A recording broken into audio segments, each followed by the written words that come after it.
Today, for a change of pace, I'd like to return to discussing the consecration that I discussed, that actually occurred on the 25th of March. So it's been, gosh, almost, well, a week and a half, I guess, a week and a couple days, since the consecration of Russia took place. And I just want to comment a little bit on some of the responses to it that I have seen out there. Again, I'm very zealous to say that this is not a channel that is normally about these kinds of issues, and people who are watching who are not Catholic and who do not have an interest in this particular story don't think that I'm just going to get off on this tangent and get lost in it and not talk about anything else. But I do feel compelled to discuss it in a way because I don't even think you have to be Catholic to find the entire Fatima lore fascinating. I know that there have been people who have discussed it, who've discussed the seers of Fatima, the prophecies of Fatima, and who have discussed the miracle of the sun and other things related to Fatima that are not Catholic. It certainly helps to be Catholic and to be a Fatima enthusiast, but if you are not one, it doesn't exclude you from finding this issue interesting, nor should it exclude you from finding the issue of the consecration interesting and certainly relevant, with regard to the world that we find ourselves living in today. Unfortunately, on the brink of sometimes seeming to be on the brink of a new world war. We need all the help we can get, don't we? I mean, if we don't want World War III, and I sure as hell don't, then peace needs to get, needs as much help from as many sources as possible. And if you're not a Catholic and you don't believe in Catholicism, or if you even think that Catholicism is a malicious lie, even so, how could it possibly hurt, to have the Pope pray for the consecration of Fatima, for the consecration of Russia, as the lady asked for at Fatima, and the outcome of this, of course, what spurred this on in the first place, what gave the impetus for all of this, was the Ukrainian bishops asking the Pope to at this time, when this war has escalated, maybe it hasn't started, because maybe it's been going on for a while in Ukraine between the forces who want the entirety of what's now Ukraine to remain Ukraine, and the separatists in the east who want to secede from Ukraine. I mean, from what I understand, this doesn't get talked about much in Western media, just like a lot of things don't. But from what I understand, there's been a state of hostilities that's been going on for some time. But of course, it all got ramped up. It all got escalated in late February when Russian forces moved in. So it was with that impetus that the Ukrainian bishops asked the Pope to consecrate Russia in accord with what Our Lady of Fatima asked Sister Lucia and the other two children of Fatima to do, lest Russia spread her errors around the world. That was the wording of the initial prophecy. So the consecration was held It was held the Friday before last. I remember it well. I did a video about going to the local church, or the cathedral that's in downtown Savannah, just going to noon mass, which is normally during the weekdays. There's just sort of a handful of people, but this was a huge, this was like the kind of crowd you would see on the Sunday mass, and the bishop was there, and he read the consecrating prayer, and it was a powerful thing to be there for, to be a witness of. Now, since this happened, I reported that there were a lot of trad type Catholics who, interestingly enough, were seemingly on board with this consecration, and I say ironically enough, or strangely enough, or something like that. I mean that because, as somebody who's, I guess, traditional minded myself, I'm maybe more just conservative than trad, and certainly not rad trad. I don't think that every mass that all Novus Ordo masses are bad. I don't think they're all in poor taste, although a lot of them are. I think that they can be done in a way that is reverent. And while I like the Tridentine Mass, the Latin Mass, I don't think it is essential. So I guess to a lot of people that makes me just as good as a modernist. To a lot of the more what they call rad trads. I guess that term in itself is kind of a little dismissive, and I try to avoid labels that are just dismissive in and of themselves, because it always irritates me when somebody says, somebody makes a good point and somebody else just says, "Oh, shut up, you incel," or "Oh, shut up, you racist, shut up, you boomer, shut up," whatever. Just some snarky kind of remark that's supposed to invalidate whatever good points they made. So anyway, talking in circles here a little bit, I know, but let me return to the point. Talking away, I don't know what I'm to say. I'll say it anyway. So it seems that some trad types, I think including the SSPX,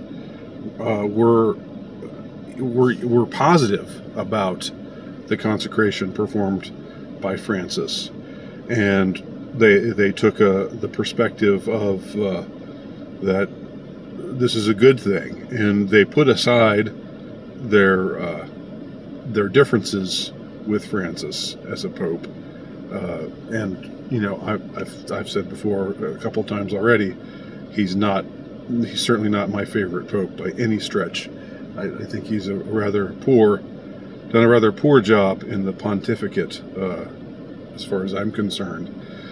But that doesn't mean that he doesn't retain the office of pope, and that doesn't mean that the consecration is invalid, because it seems to have followed all of what was discussed in the Fatima lore, if you will, in the words of Our Lady to Sister Lucia, that Russia needed to be consecrated to her Immaculate Heart, and if that happened, there would be peace. Russia would be converted, and there would be peace. Now, it's been very interesting to see, people talk about that, what exactly that means. If Russia is converted, or if Russia is consecrated to my Immaculate Heart, Russia will convert and there will be peace. A lot have taken that to mean, the conversion part, have taken that to mean, well, those who in Russia who are Russian Orthodox need to be properly converted, they need to be in communion with Rome, while others see the conversion of Russia could just mean they become more Christian in a more general sense, and more reverent of towards the traditional Church of Russia, which is the Russian Orthodox Church. And of course, recent years have seen a blossoming of churches in Russia. They are Russian Orthodox churches. They're not in communion. They're not Eastern churches in communion with Rome, but they are still. This could definitely still be seen as a conversion. So maybe Pope John Paul II's consecration, which is hotly disputed by many, with the validity of it is hotly disputed by many. Maybe it had some kind of impact in that regard. You know, it was that consecration was delivered in 1984, when the Cold War was still going on, when Russia was still the Soviet Union and was communist, and religion was largely banned. But since that time, since the fall of communism, there's been a rebirth of faith in Russia in many ways. Now, I know things are complicated, and people who have a certain perspective will rush to come on and say, no, there aren't that many people who converted, and there's still a lot of bad stuff going on, and Russia's still pretty degenerate, and in spite of everything you hear, blah blah blah. And you know, I know the reality of things is complicated, but I think what is not complicated is that from 1984 through 2022, through the present day, we have seen a greater conversion of Russia than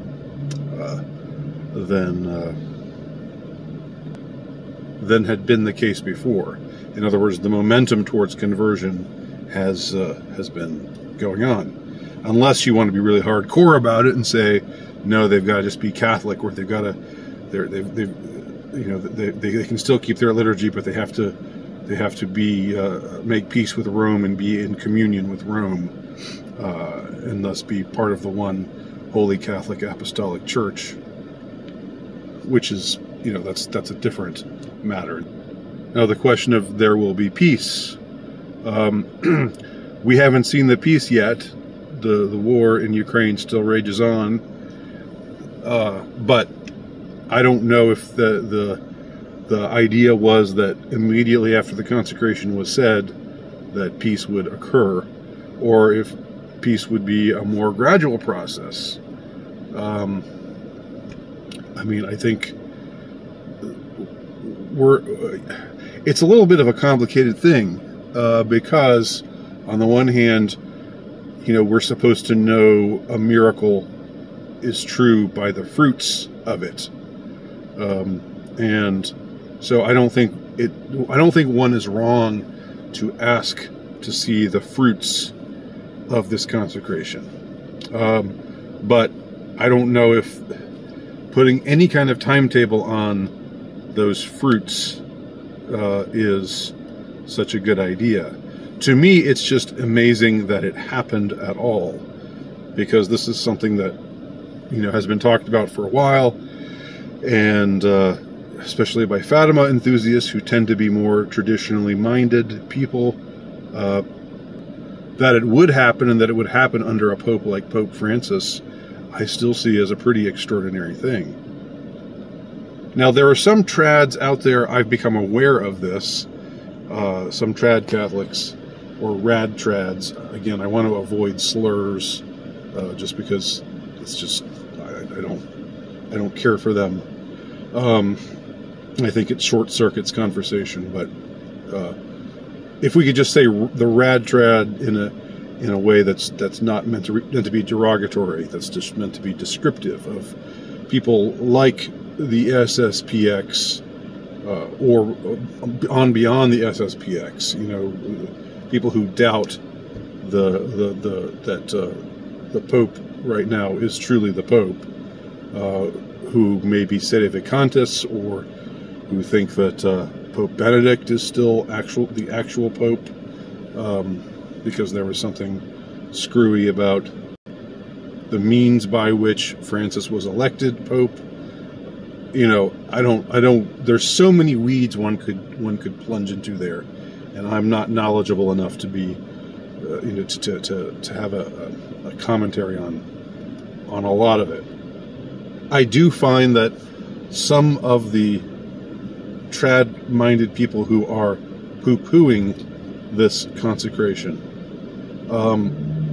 I do find them to be a little bit frustrating, because you would think that people like that, you would think that you'd want to, I mean, hope is a virtue, right? Faith, hope, and charity. Those are the three virtues. You want to have hope. There's that the consecration is valid, regardless of why Francis did it. You know, did he do it because he's an old man, he's about to croak, and he's afraid of going to hell, as I heard one person suggest? Did he do it just because it's, in his mind, it's a publicity stunt? He doesn't really care about all this Fatima stuff. He doesn't have much of a loyalty to or devotion to Fatima.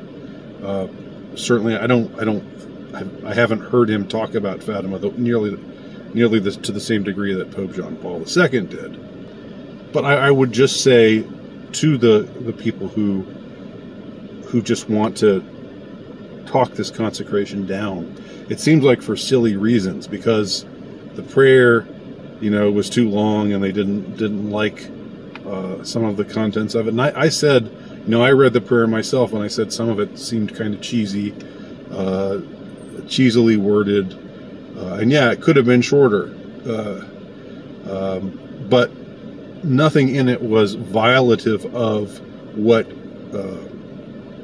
was asked for by the Blessed Virgin Mary to the Fatima seers. None of it violated that at all. In fact, it fulfilled that,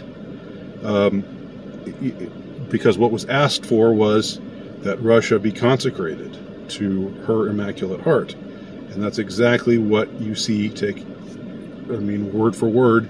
That's what happens in that prayer of consecration. They mention Ukraine, they mention the world, they mention everybody, but they also mention Russia specifically. So those who had a problem with the fact that Pope John Paul II didn't mention Russia by name, but just consecrated all the nations of the world, that's not a problem you can have with this particular consecration. If you don't like the way the prayer was worded, that's ancillary, that's incidental. The important thing is not that you like the way that the prayer was worded, but just simply that when push came to shove, and it came down to the whole issue of Russia's consecration, that the correct words were said, and the correct words were said with that regard. So there's just people, there's some trad-minded people who just seem to want to be, just want to sound a sour note about everything. They just seem like sourpusses who just want to be, want to be downers, Debbie Downers or something. And I understand their disdain, if you will, for Pope Francis. Again, I'm not a fan myself, but just picking at things like I hear some of them doing, and it's like I don't know how many of them there are, because a surprising number of trad-minded people were behind this and thought that and we're not putting it down, not poo-pooing it, not saying negative things about it. But the ones who are, I just wonder, you know, like, can you not embrace the virtue of hope and say to yourself, it's a good thing, it's even an amazing and incredible thing, an extraordinary thing that this has taken place. We did not expect to see this happen in our lifetimes, if ever. Some people despaired of ever seeing a proper consecration of Russia, as was asked for to the Fatima seers by the Blessed Virgin Mary. Some of us never thought that would happen. So now that it has happened, why be so? Why not just take it as a good thing and go on for there? Take a wait and see approach to it. I don't know. Just my thoughts on it.